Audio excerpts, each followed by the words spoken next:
പ്രിയമുള്ളവരെ, ഇന്ന് നമ്മൾക്കറിയാം 60 വയസ്സ് കഴിഞ്ഞ വയോധികരെ കുറിച്ച് ഞങ്ങളുടെ കുട്ടനാടൻ ഭാഷയിൽ പറഞ്ഞാൽ മണ്ടപോയ തെങ്ങിന്റെ അവസ്ഥയാണ്, കറവ പറ്റിയ പശുവിന്റെ അവസ്ഥയാണ് ഇന്ന് 60 കഴിഞ്ഞവർക്ക്. നമ്മൾ പത്രദ്വാര മാധ്യമങ്ങളിൽ കൂടിയും അറിയുന്നുണ്ട്. മാതാപിതാക്കളെ അന്വേഷിക്കുവാൻ മാർഗമില്ലാതെ ഗുരുവായൂർ അമ്പലനടയിലും എടത്വ പള്ളിയിലും തിരുവനന്തപുരം പള്ളിയിലുമൊക്കെ ഉപേക്ഷിച്ച ചരിത്രം.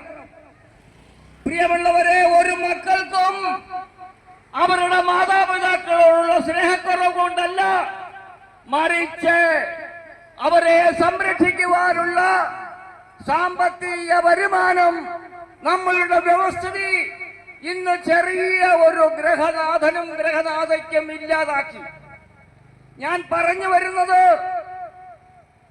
കല്യാണം കഴിച്ച് 2 കുട്ടികളുമായി കഴിഞ്ഞുകൂടുന്ന ഒരു ചെറുപ്പക്കാരൻ അവന്റെ 2 മക്കളെയും ഭാര്യയെയും അന്വേഷിച്ചു കഴിഞ്ഞ് ഈ മാതാപിതാക്കളെ കൂടി അന്വേഷിക്കുവാൻ അവർക്ക് സാമ്പത്തികമില്ല. പിന്നെ എന്താണ് ഇതിനൊരു പ്രതിവിധി? ഏതാണ്ട് ജനിച്ച കാലം മുതൽ, ആ ജനിച്ച ദിവസം മേടിക്കുന്ന കുട്ടികൾക്ക് മുതൽ അവൻ സർക്കാരിലേക്ക് നികുതി അടച്ചു കൊടുത്ത് ലക്ഷങ്ങൾ സർക്കാരിൽ അടയ്ക്കുമ്പോൾ ഇവന് പണിയെടുക്കുവാൻ പാടില്ലാതെ വരുന്ന ഒരു സാഹചര്യത്തിൽ അവരെ സംരക്ഷിക്കുവാനുള്ള ചുമതല ഈ സർക്കാരിനാണ്. ആ സർക്കാർ ഈ 60 വയസ്സ് കഴിഞ്ഞ എല്ലാ ആളുകൾക്കും 10,000 രൂപ പെൻഷൻ ആവശ്യപ്പെട്ടുകൊണ്ടുള്ള ഒരു സംഘടനയാണ് വൺ ഇന്ത്യ വൺ പെൻഷൻ. നമ്മൾ ഈ 10,000 രൂപ ആവശ്യപ്പെട്ടുകൊണ്ട് തിരുവനന്തപുരം സെക്രട്ടേറിയറ്റ് നടയിലും രാജ്ഭവന്റെ മുന്നിലും എന്തിനു പറയുന്നു? കഴിഞ്ഞ മാസം 28-ാം തീയതി നമ്മുടെ ഡൽഹിയിൽ ബഹുമാനപ്പെട്ട പ്രധാനമന്ത്രിക്ക് വരെയും നമ്മൾ നിവേദനം സമർപ്പിച്ചിരിക്കുകയാണ്. ഈ സാഹചര്യത്തിൽ എല്ലാ 97% വരുന്ന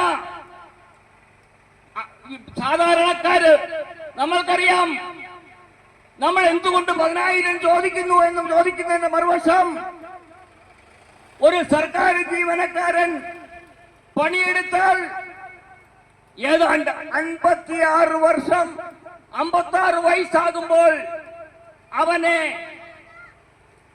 ജീവിക്കാൻ ആവശ്യമായതിൽ കവിഞ്ഞ് ഒരു തുക പെൻഷനായി കൊടുക്കുന്നത് നമ്മൾക്കറിയാം.